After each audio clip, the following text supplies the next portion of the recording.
Hey guys, this is Preston with Indie SEM, and we're back with another video. And this week we are going to be talking about setting up remarketing audiences.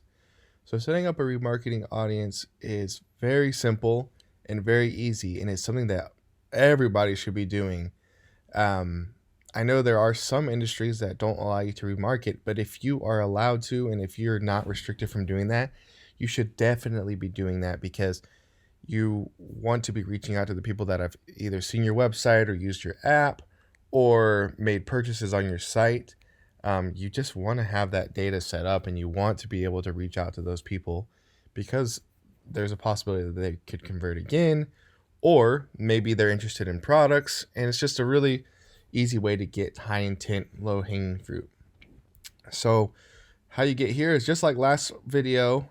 You're going to go to tools and setting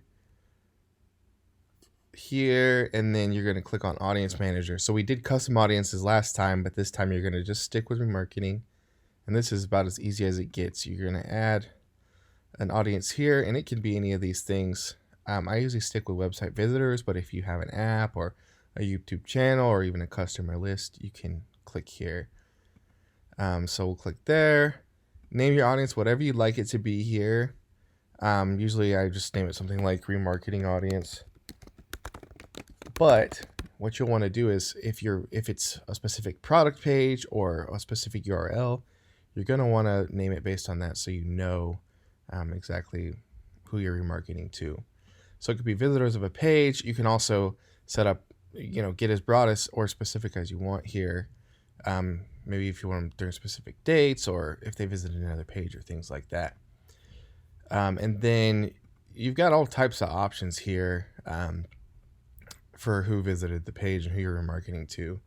So make sure you're, including what you want, because maybe you want everyone that's been to your website, or maybe you want a specific, page, or maybe you want something that is on a product page and it ends with a certain string.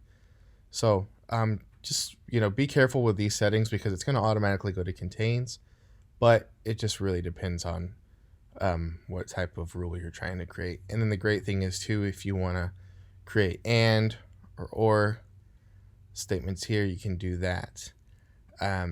This pre-fill options will bring in people that have been in the audience before in the past 30 days, or you can just start fresh.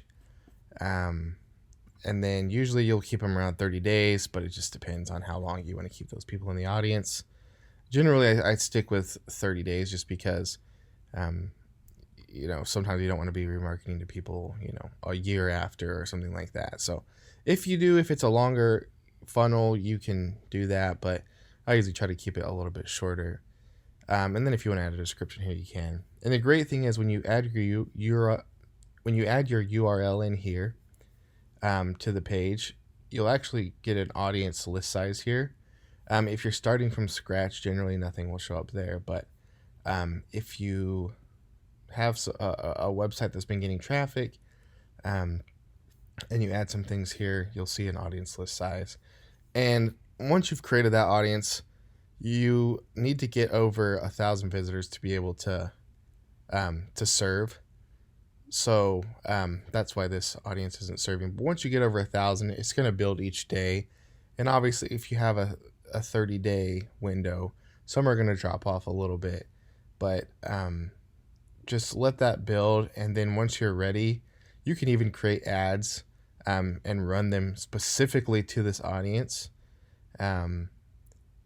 if you'd like. But it really depends on what your goals are.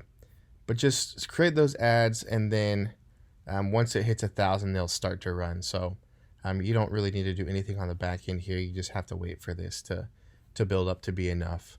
And make sure that when you are running your remarketing ads, that you're running them only to the list that you created for the specific categories that you want.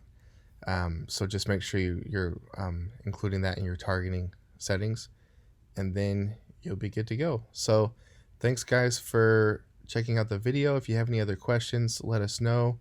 We're always happy to help. Thanks.